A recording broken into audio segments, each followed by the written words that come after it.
নমস্কাৰ এই মুহূৰ্তত আহি পৰিছে সন্ধিয়াৰ কেইবাটাও গুৰুত্বপূৰ্ণ খবৰ। আজি 31 মে অসমৰ লগতে ভাৰতৰ বিভিন্ন প্ৰান্তৰ পৰা সন্ধিয়াৰ কেইবাটাও খবৰ একেলগে যুগুতোৱা হৈছে। এই মুহূৰ্তত জনাই আছো সন্ধিয়াৰ গুৰুত্বপূৰ্ণ খবৰ। মুছলমানৰ ওপৰত কিয় জাপি দিয়া হৈছে হিন্দুৰ আইন? ইউচিচিক লৈ অসম চৰকাৰক এইবাৰ প্ৰশ্ন উত্থাপন কৰিছে আছাদুদ্দিন ওৱেইছিয়ে। এই মুহূৰ্তত এটা ব্ৰেকিং নিউজ জনাইছো, হিন্দুৰ আইন মুছলমানৰ ওপৰত জাপি দিলে নচলিব। হিন্দু বিবাহ আইনৰ মতে নচলে মুছলমান সমাজ। মুছলমানৰ ওপৰত হিন্দু বিবাহ আইন জাপি দিছে বিজেপিয়ে। হিন্দু আৰু মুছলমানৰ পাৰ্চনেল ল বেলেগ বেলেগ। অসমত গৃহীত হোৱা ইউচিচি বিধেয়কৰ বিৰোধিতা কৰিছে আছাদুদ্দিন ওৱেইছিয়ে। আদিবাসী জনগোষ্ঠীয় লোকক ইউচিচিৰ পৰা আঁতৰাই ৰখাৰো বিৰোধিতা কৰিছে আছাদুদ্দিন ওৱেইছিয়ে। মুছলমানক ইচ্ছামতে বিবাহ কৰোৱা বন্ধ কৰিবলৈ বিজেপি কোন? মুছলমানে পৰিয়ালৰ সম্পৰ্কীয় লোকৰ মাজতো বিবাহ কৰে। হিন্দু নিয়মৰ মতে মুছলমানে কেতিয়াও বিবাহ সম্পন্ন নকৰে। হিন্দুৰ নিয়ম মতে মুছলমানে কেতিয়াও বিবাহ সম্পন্ন নকৰে। ইউচিচিক লৈ হিমন্ত বিশ্ব শৰ্মা চৰকাৰক ক্ষুদ্ৰ সমালোচনা কৰিছে আছাদুদ্দিন ওৱেইছিয়ে। আন এটা খবৰ হৈছে 5 জুনত নতুন মন্ত্ৰীসভাই শপত ল'ব অসমত।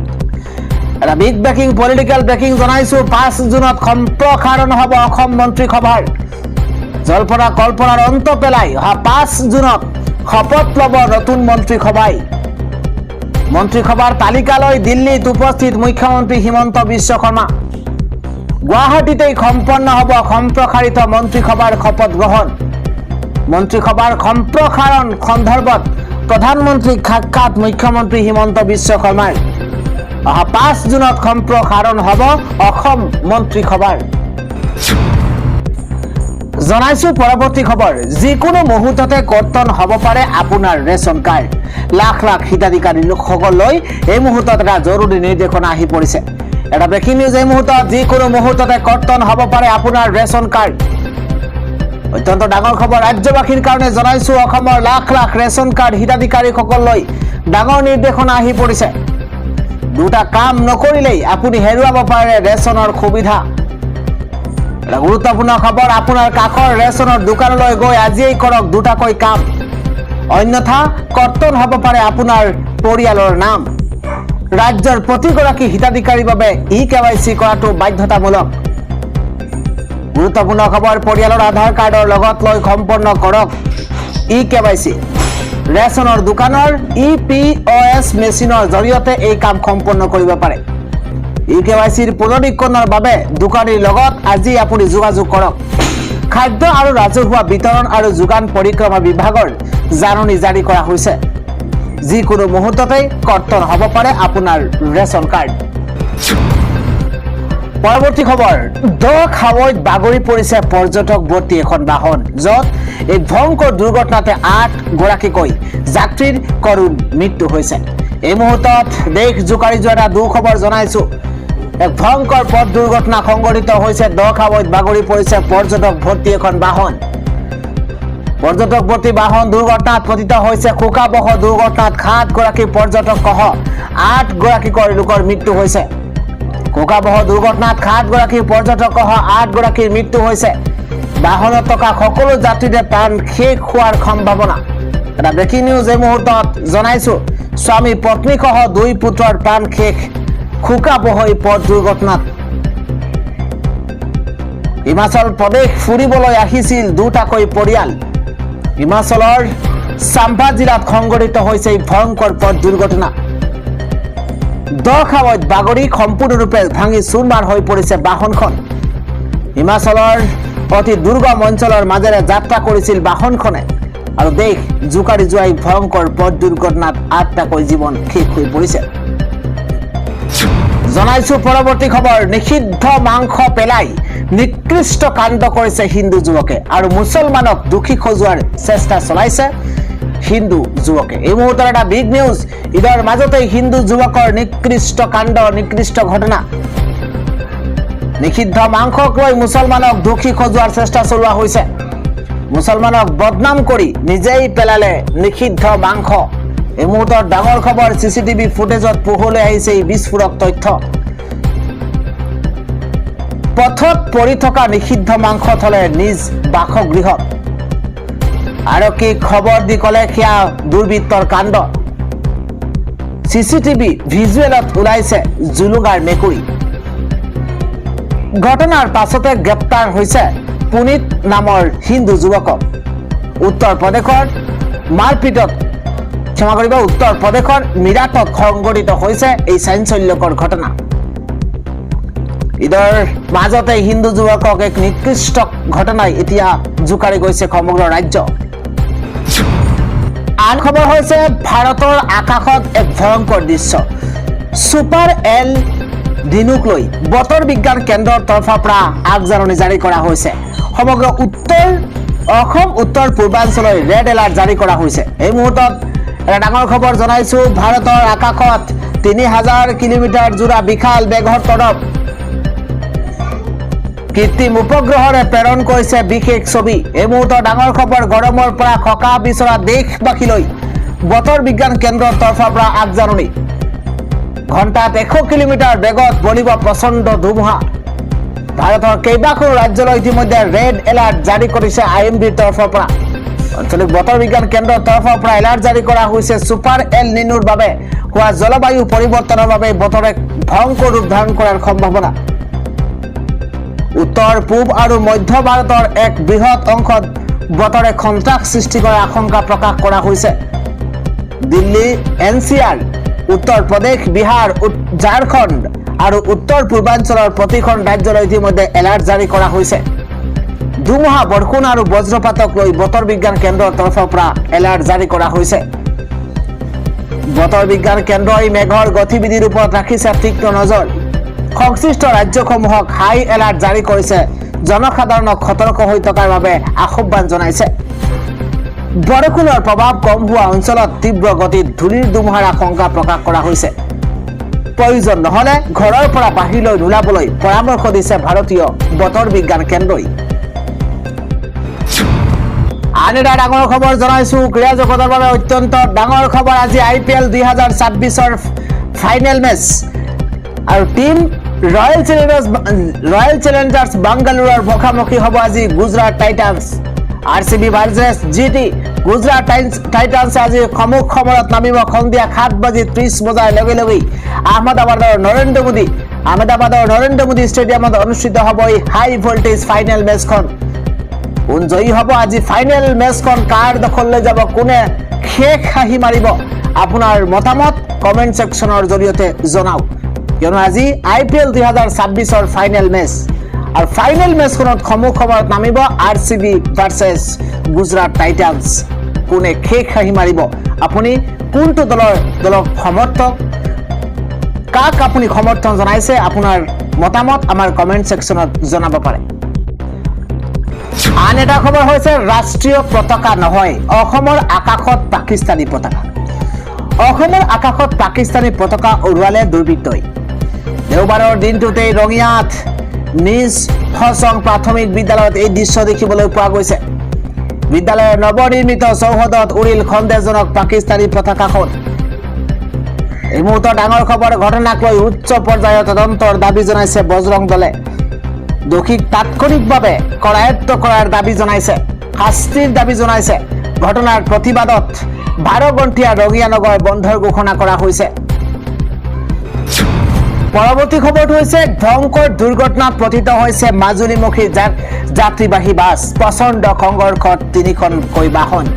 এই মুহূৰ্তত এক ভয়ংকৰ বাছ দুৰ্ঘটনাৰ খবৰ আমি আপোনালোকক জনাইছো। ৰাজ্যত আকৌ সংঘটিত হৈছে ভয়ংকৰ ঘটনা। 40জনকৈ যাত্ৰী কঢ়িয়াই নিয়া বাছ দুৰ্ঘটনাত পতিত হৈছে। এই মুহূৰ্তত গুৱাহাটীৰ পৰা মাজুলীলৈ যোৱা বাছৰ সৈতে ভয়ংকৰ ঘটনা। ৰহাৰ থেকেৰাগুৰিত এই ভয়ংকৰ বাছ দুৰ্ঘটনা সংঘটিত হৈছে।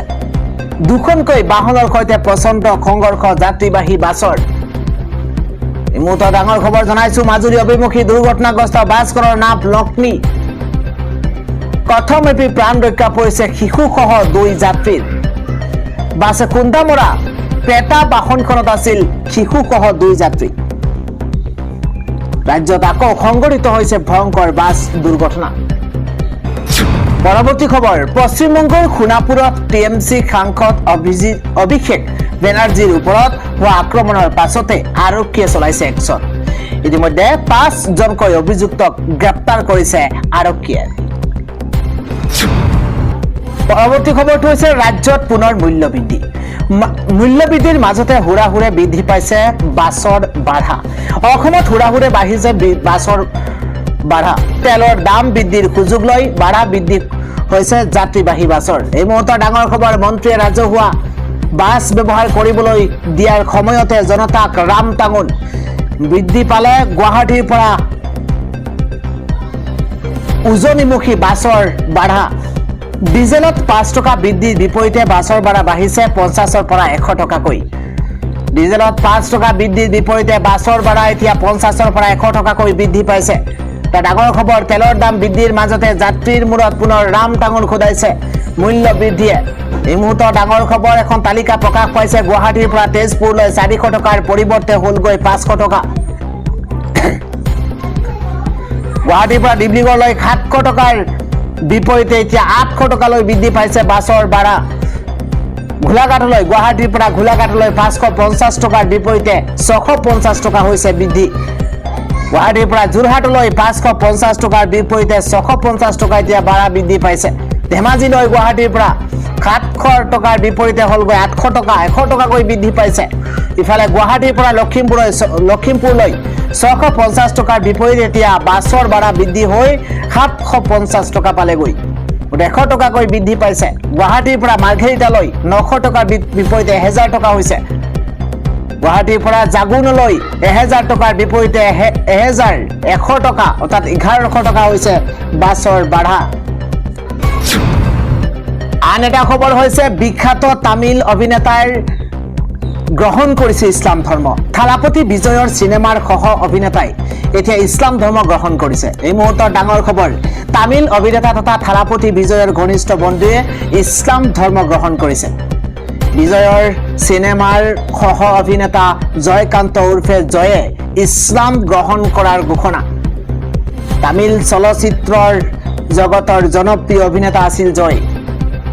থালাপতিত থকা চিনেমাৰ সহ অভিনেতাৰ ৰূপত দেখা পোৱা গৈছিল জয়ক আৰু শেহতীয়াকৈ ইছলাম গ্ৰহণ কৰাৰ কথা ঘোষণা কৰিছে অভিনেতাগৰাকীয়ে। 2011 চনৰ পৰাই ইছলামৰ নিয়ম মানি আহিছে অভিনেতাগৰাকীয়ে। মন্দিৰত গৈ এটা অপ্ৰীতিকৰ ঘটনাৰ সন্মুখীন হৈছিল তামিল অভিনেতাগৰাকী আৰু সেই ঘটনাৰ পাছতে জয়ে দেখিছিল এটা মছজিদটোত ধনী দুখীয়া সকলোৱে একেলগে নামাজ পঢ়িছিল। ইছলামৰ প্ৰতি আকৃষ্ট হৈ অভিনেতাগৰাকীয়ে গ্ৰহণ কৰিছে ইছলাম ধৰ্ম। পৰৱৰ্তী খবৰটো হৈছে, নতুন দিল্লীত কেন্দ্ৰীয় মন্ত্ৰী সৰ্বানন্দ সোণোৱালৰে বৈঠক মুখ্যমন্ত্ৰী হিমন্ত বিশ্ব শৰ্মাৰ। মন্ত্ৰীসভাৰ সম্প্ৰসাৰণৰ পূৰ্বে বৈঠকত মিলিত হ'ব মুখ্যমন্ত্ৰী ডক্টৰ হিমন্ত বিশ্ব শৰ্মা। কেন্দ্ৰীয় মন্ত্ৰীগৰাকীৰ আৱাসত বৈঠকত মিলিত হ'ব দুয়োগৰাকীকৈ নেতা। ইফালে দিল্লীত কেন্দ্ৰীয় প্ৰতিৰক্ষা মন্ত্ৰী ৰাজনাথ সিঙক সাক্ষাৎ মুখ্যমন্ত্ৰী ডক্টৰ হিমন্ত বিশ্ব শৰ্মাৰ। দেওবাৰে অনুষ্ঠিত হোৱা এক বৈঠকত প্ৰতিৰক্ষাৰ দিশত অসমক কিদৰে আগুৱাই নিব পাৰি সেই সন্দৰ্ভত আলোচনা কৰে দুয়োগৰাকীকৈ নেতাই। দেশৰ প্ৰতিৰক্ষা খণ্ডত অসমক এক অন্যতম গুৰুত্বপূৰ্ণ অংশীদাৰ হিচাপে গঢ়ি তোলাৰ লক্ষ্যৰে নতুন দিল্লীতে গুৰুত্বপূৰ্ণ বৈঠকত মিলিত হৈছে অসমৰ মুখ্যমন্ত্ৰী হিমন্ত বিশ্ব শৰ্মা আৰু কেন্দ্ৰীয় প্ৰতিৰক্ষা মন্ত্ৰী ৰাজনাথ সিং। দেওবাৰে অনুষ্ঠিত হোৱা এক বৈঠকত প্ৰতিৰক্ষাৰ দিশত অসমক কিদৰে আগুৱাই নিব পাৰি সেই সন্দৰ্ভত আলোচনা কৰে দুয়োগৰাকীকৈ নেতাই। উল্লেখযোগ্য যে এই বৈঠক সন্দৰ্ভত সামাজিক মাধ্যম যোগে পোষ্ট শ্বেয়াৰ কৰি মুখ্যমন্ত্ৰীগৰাকীয়ে প্ৰতিৰক্ষা মন্ত্ৰীগৰাকীৰ ভূয়সী প্ৰশংসা কৰিছে। তেওঁ কয় যে ৰাজনাথ সিঙক সাক্ষাৎ কৰাটো সদায় এক সমৃদ্ধিশালী অভিজ্ঞতা। লগতে তেওঁ নিৰ্বাচনত কেন্দ্ৰীয় মন্ত্ৰী ৰাজনাথ সিঙে চলোৱা প্ৰচাৰৰ বাবে আন্তৰিক ধন্যবাদ জ্ঞাপন কৰিছে। আনফালে মুখ্যমন্ত্ৰীগৰাকীয়ে জানিবলৈ দিয়ে যে অনাগত দিনবোৰত প্ৰতিৰক্ষা খণ্ডত অসমক কেনেকৈ এক মুখ্য অংশীদাৰ হিচাপে থিয় কৰাব পাৰি সেই বিষয়টোত বৈঠকত বিশেষ প্ৰাধান্য দিয়া হ'ব। ৰাজ্যখনত ক্ৰমান্বয়ে বৃদ্ধি পোৱা ঔদ্যোগিক উন্নয়ন আৰু কৌশলগত আন্তঃগাঁথনিৰ ওপৰত ভিত্তি কৰিয়েই এই লক্ষ্য স্থিৰ কৰা হৈছে। কেন্দ্ৰ চৰকাৰ আত্মনিৰ্ভৰশীল ভাৰত আঁচনিৰ অধীনত দেশৰ ভিতৰতেই প্ৰতিৰক্ষা সামগ্ৰী উৎপাদন শক্তিশালী কৰা আৰু থলুৱা উৎপাদন ক্ষমতা বৃদ্ধিৰ ওপৰত যি বিশেষ গুৰুত্ব আৰোপ কৰিছে তাৰ মাজতে মুখ্যমন্ত্ৰী আৰু প্ৰতিৰক্ষা মন্ত্ৰীৰ এই বৈঠকখন অসমৰ বাবে অত্যন্ত তাৎপৰ্যপূৰ্ণ বুলি বিবেচিত হৈছে। আন এটা খবৰ হৈছে বৈভৱ সূৰ্যবংশীলৈ স্বাস্থ্য বিভাগৰ ব্ৰেণ্ড এম্বেচাডৰৰ পদ। যি বলে বৈভৱৰ আগত পৰে সেই বলে অতিক্ৰম কৰে বাউণ্ডাৰীৰ সীমা। অতি নিৰ্দয়ভাৱে প্ৰহাৰ কৰা বলবোৰে চুৱেগৈ আকাশ। চলিত IPLত ৰাজস্থান ৰয়েলছৰ হৈ খেলা বৈভৱ সূৰ্যবংশীয়ে এই বিশাল ছিক্সাৰৰ বাবে ইউনিভাৰ্ছ ক্ৰিছ গেইলেও মানিছে তবত। বিশ্ব ক্ৰিকেটত এতিয়া এটাই নাম বৈভৱ সূৰ্যবংশী। IPLত বিস্ময় বালক হিচাপে পৰিগণিত হৈ বৈভৱক ৰোধ কৰিবলৈ কোনো এগৰাকী আন্তৰ্জাতিক পৰ্যায়ৰ বলাৰে বিচাৰি পোৱা নাই সূত্ৰ। যি বলে বৈভৱৰ আগত পৰে সেই বলে অতিক্ৰম কৰে বাউণ্ডাৰীৰ সীমা। অতি নিৰ্দয়ভাৱে প্ৰহাৰ কৰা বলবোৰে চুই গৈ আকাশ। চলিত IPLত ৰাজস্থান ৰয়েলছৰ হৈ খেলা বৈভৱৰ এই বিশাল ছিক্সাৰৰ বাবে ইউনিভাৰ্ছ ক্ৰিছ গেইলেও তবত মানিছে। বৈভৱৰ বেটিং বিক্ৰম দেখি আচৰিত হৈ পৰিছে ক্ৰিকেটৰ ভগৱান শচীন তেণ্ডুলকাৰৰ লগতে ৰবীন্দ্ৰ সেৱাগহঁতৰ দৰে বিস্ফোৰক বেটাৰসকল। হয়, 2025-25ৰ IPLত অভিষেক ঘটোৱা বৈভৱে এইবাৰো সৰ্বাধিক ৰান সংগ্ৰহকাৰী বেটছমেন হিচাপে কমলা টুপি মূৰত লৈ আছে। তেওঁৰ এই কৃতকাৰ্য আৰু অকল্পনীয় প্ৰতিভা দেখি বহুতে তেওঁক অন্য গ্ৰহৰ পানী বুলি যোগাত্মক বিশেষণেৰে বিভূষিত কৰিছে। তাৰোপৰি বিস্ময় বালকৰ এনে প্ৰদৰ্শনত মুগ্ধ হৈ ঝাৰখণ্ডৰ চৰকাৰে গ্ৰহণ কৰিছে বিশেষ পদক্ষেপ। IPLৰ অভিযান সামৰি ঘৰমুৱা হোৱাৰ পাছতে ঝাৰখণ্ডত আয়োজন কৰা হৈছে বৈভৱৰ বিশেষ সম্বৰ্ধনা অনুষ্ঠান। একেদৰেই তেওঁলৈ যচা হৈছে ৰাজ্যখনৰ স্বাস্থ্য বিভাগৰ ব্ৰেণ্ড এম্বেচাডৰ পদ। এই কথা সদৰি কৰিছে স্বাস্থ্য মন্ত্ৰী ডক্টৰ ইৰফান আনচাৰীয়ে। লগতে তেওঁ বৈভৱৰ আত্মবিশ্বাসৰো শলাগ লয় মন্ত্ৰীগৰাকীয়ে।